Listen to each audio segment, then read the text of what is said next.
C'est pour limiter le bruit de fond.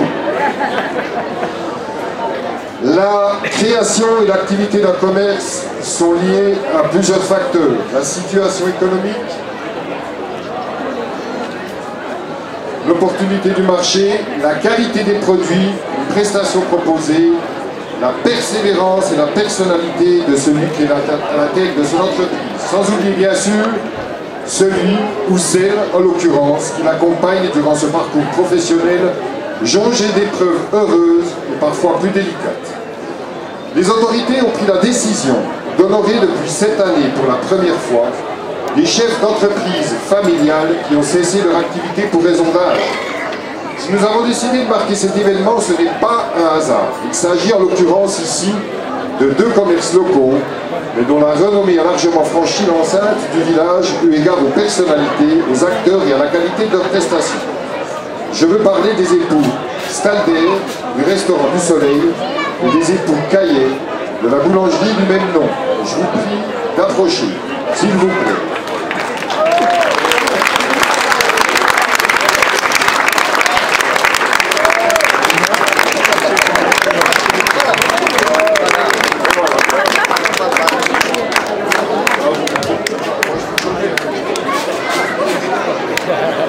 Deux parcours totalement différents évidemment, mais deux parcours dans le monde de ce qu'on appelle les métiers de bouche et qui, de par leur dynamisme et leur accueil, ont activement participé à la vie sociale de notre localité. Tout d'abord, Marie-Jo et Freddy Stalder, du Soleil, nous auront aiguisé l'appétit durant près de 39 ans, avec des spécialités qui font la renommée du restaurant très loin à la ronde.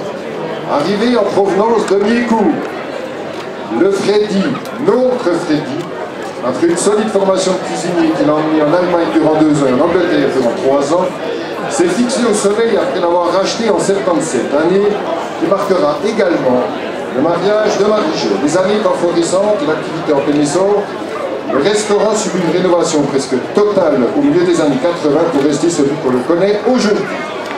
Je peux taire la spécialité de Freddy, entre morceaux de viande et poissons bien choisis. Le pied de porc, celui de devant. Même les plus récalcitrants s'en sont régalés. J'ai fait un rapide petit calcul, j'en ai compté à peu près 400 par mois, durant 39 ans. Eh bien ça vous en fait 187 500 qui sont passés dans la casserole de Freddy. La recette qui vient...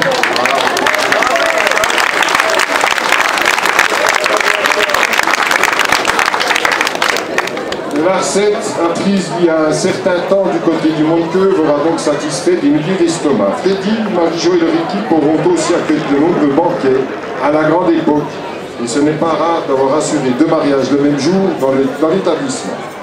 Formateur né, vous aurez formé de nombreux apprentis cuisiniers employés jusqu'à 5 personnes en même temps.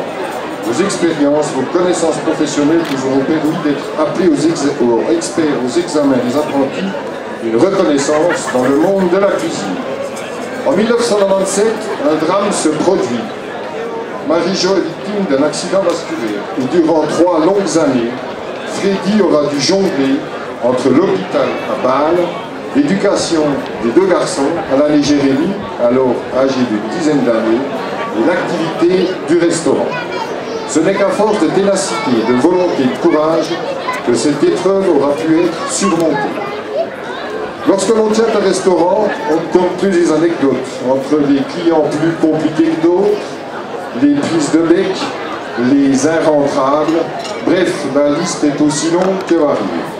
Mais il en est une qui aura peut-être marqué un peu plus que d'autres.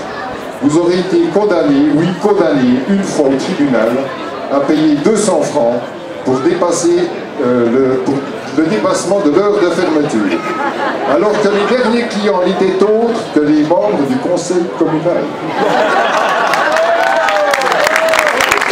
Comme quoi nous ne sommes pas toujours maîtres dans son pays. Marie-Jo, Freddy, vous aurez marqué près de 2 générations de gastronomes, vous aurez supporté des milliers de discussions de fonds de commerce et aurez participé surtout à la fraternité et à la sociabilité entre les habitants de notre localité. Votre retraite ô combien méritée à 69 respectivement 59 ans, vous ne pouviez l'imaginer ailleurs que chez nous. Aussi, les autorités, les habitants du village tenaient à vous rendre ce petit hommage de reconnaissance et vous souhaitent longue vie au bord de la Leyne, votre désormais lieu d'habitation. Je vous remercie.